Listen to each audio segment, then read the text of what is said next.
Hey Taurus, how are you doing? I hope you are good and well. Please do hit like and subscribe as we get ready to dig into your energy, okay? We've got through the love readings. Dearie me, were they intense. Now we dive back into a little bit of you, okay? And I am going to start with the numerology deck and see what the key things are going on for you at this time. Yeah, all 2 cards out straight away, okay? And we're looking at change. And then we're looking at spiritual partnership. We're looking at the 5th here. So the 5th of May, significant window of time. May itself, a significant window of time. Also, we have the 27th of May, a significant date.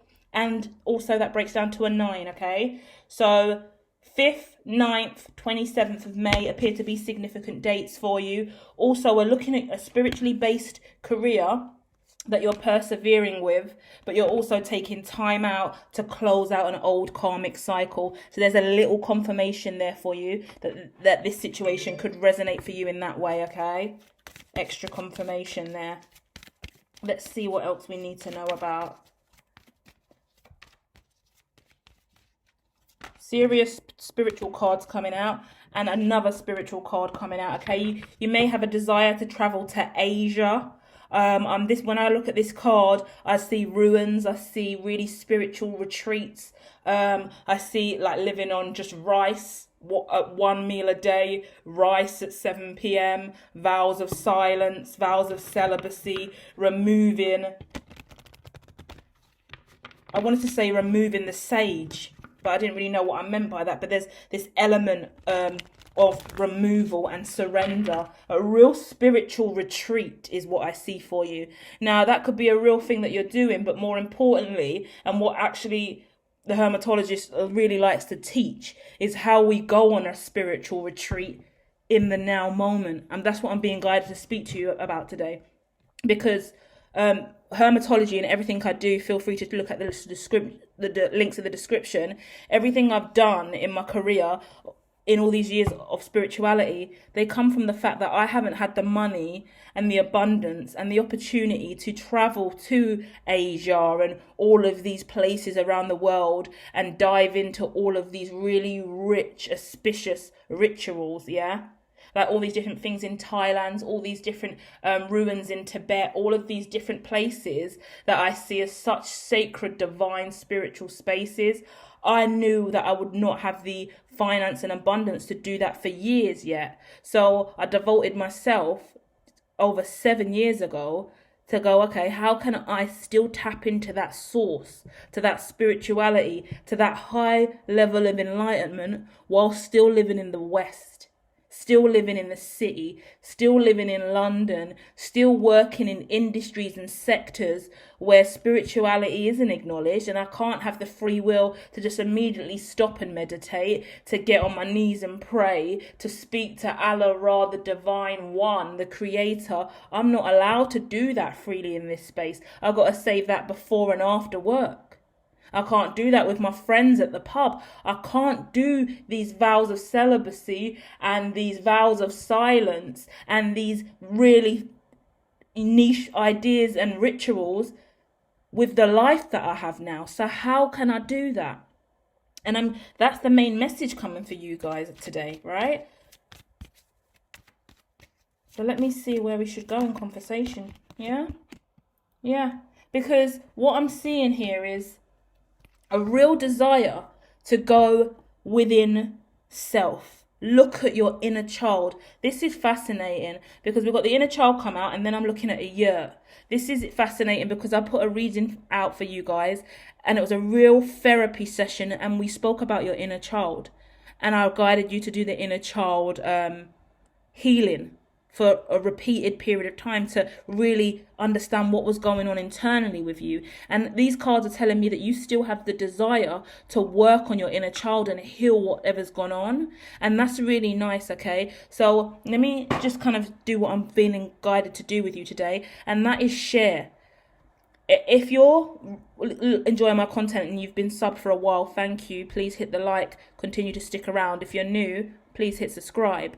But the main reason I do what I do and I talk in the weird ways I do is because what I feel is weird and quite niche is because meditation doesn't work for me like it used to.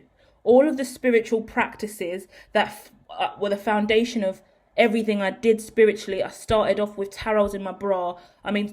Crystals in my bra, crystals in my pocket, tarot cards all the time, sage, Palo Santo, dream catchers, yeah, feng shui, different spiritual artifacts, salt lamps, salt baths. These were the things that were just so immediate to me on the journey, and immediately I'm stressed, I'm triggered, I'm overwhelmed. Sage the house, I'm back.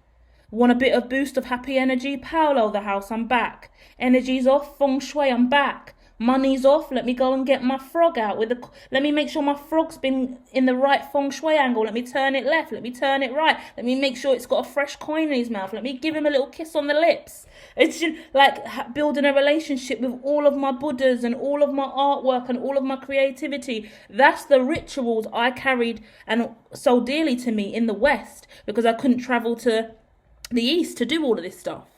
Then you get to a point on your spiritual journey where none of this is working for me. I can't meditate. I used to meditate for 2 hours a day.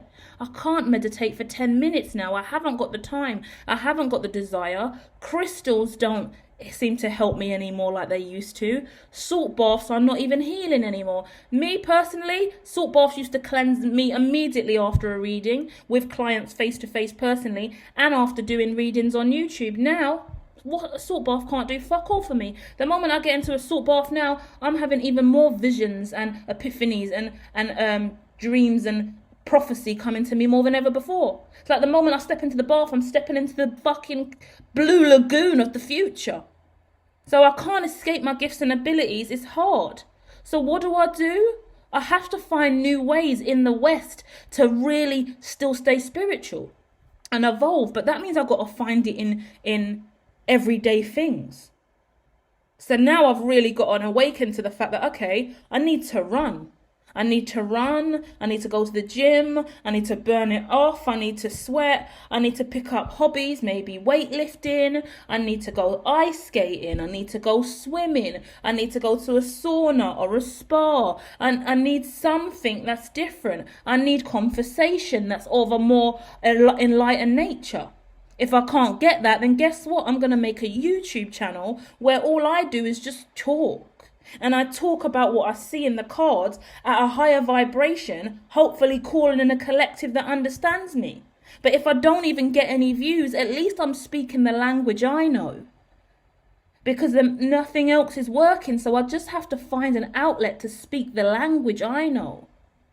Because all I need is flow. All you need, Taurus, I was going to say Libra there, so you could be connecting with a Libra or have Libra as a rising or moon. But all you need is flow. How can you make sure that you remain optimal and you're optimally flowing? What is coming in the way and blocking that flow? Yeah? When it's work and it's career, for example, in the corporate lane, and you're blocked, like I'm now doing all this stuff in tech and industry and news, international news. When I started doing spirituality, I didn't watch news. I was constantly telling people, don't watch the news, it's bad for you, stay away from the news, it's all lies. Now all I do is watch news all the time. I have to stay on top of what's going on with the news. So how do I transmute it?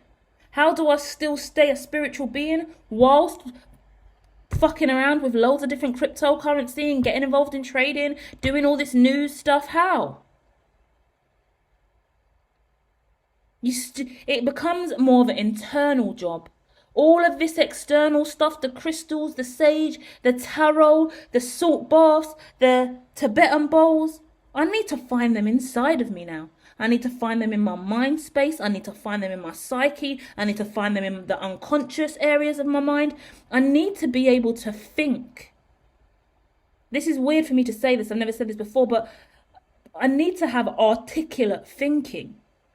You see how I can speak articulately? I can also speak very unarticulately, but we need articulate thinking. That means the likes of Freud, Carl Jung, Einstein, All of the greats, we can throw Tesla in there, Fibonacci, Picasso, Aristotle, yeah? Piaget, Brodford Brenner, Erik Erikson, all of these people that are philosophers and creators. This is the best advice I can give you. Because the only place I really find solace now, as a spiritualist, is I lean on them.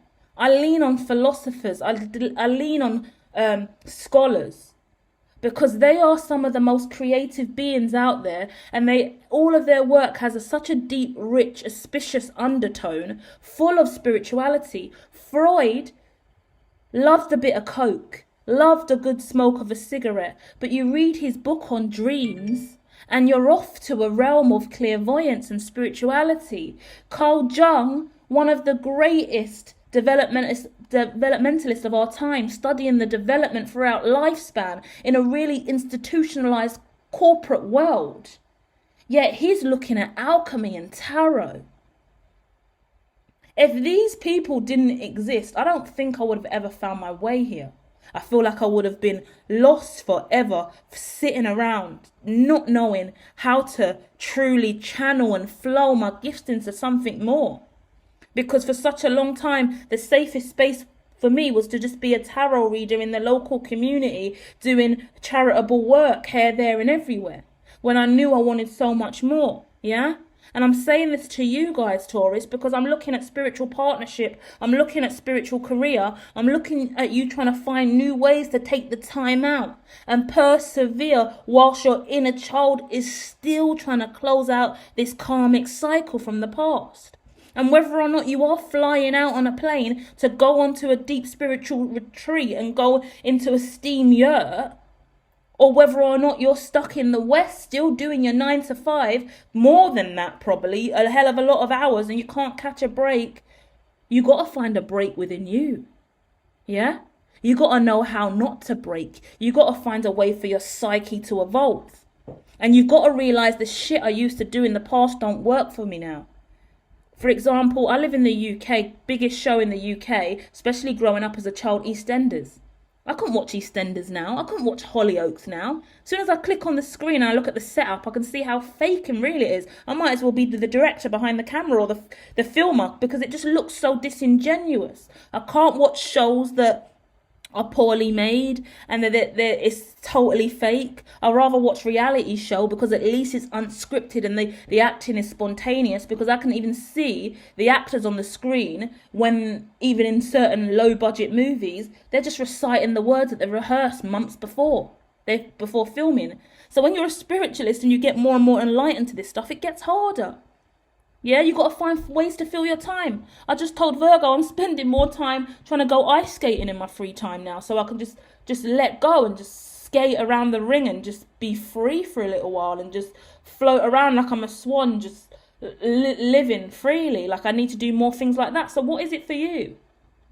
Yeah, I'm not even a really good ice skater like that, but I know when I get into the habit of it, and when I go with family and friends and the kids, like for events and stuff, once I get into it, I'm just flowing around, and it's a real release, a rush, an adrenaline rush. So what is your adrenaline rush? For me, I can't watch shows like I used to. I used to binge watch Netflix for days and days at a time. Easy, anything. I haven't got the attention span for it now. So what do? I read a book. I read a white paper.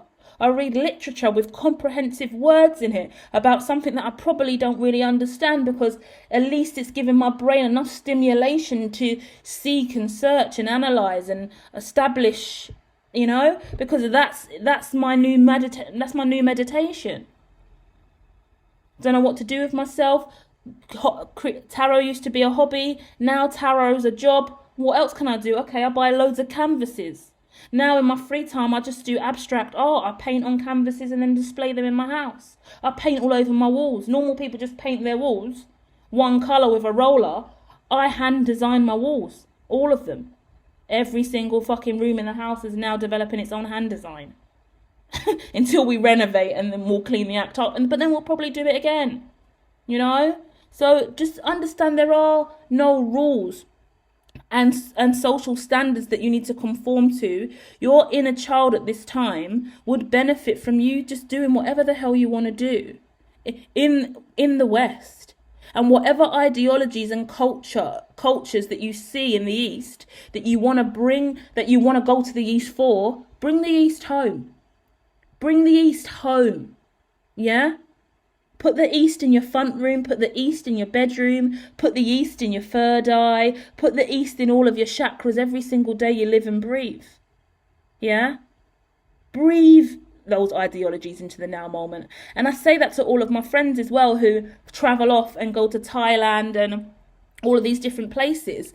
And they let me know, I'm going to do this, Louise, I'm going to do this, you would love this. And they share all these amazing stories with me that I love and adore. But then I also remind them, when you come back, can you ingrain that into your life still? Can you not just take it as a holiday and a moment of time where you had a spiritual experience? Can you live immersively through that and take that journey as a part of who you are now and live vicariously through those memories to enrich your day-to-day life in the West? Because that's what we need. More Eastern influences over here during really harder times, when society's thick and spirituality's lacking and you're back at your corporate job, still at the desk, feeling shit, wishing that you could fly back out there. Because, last thing I'll say, especially because we're talking all about all the careers today and leaderships at the bottom of the deck here, one of the main reasons I left my job, the last time I had like a real long full-time job, was because one of my friends made me aware that all I was ever doing at that job was living for the paycheck to save enough money to fly back out to the Caribbean. I was living for the paycheck to fly away.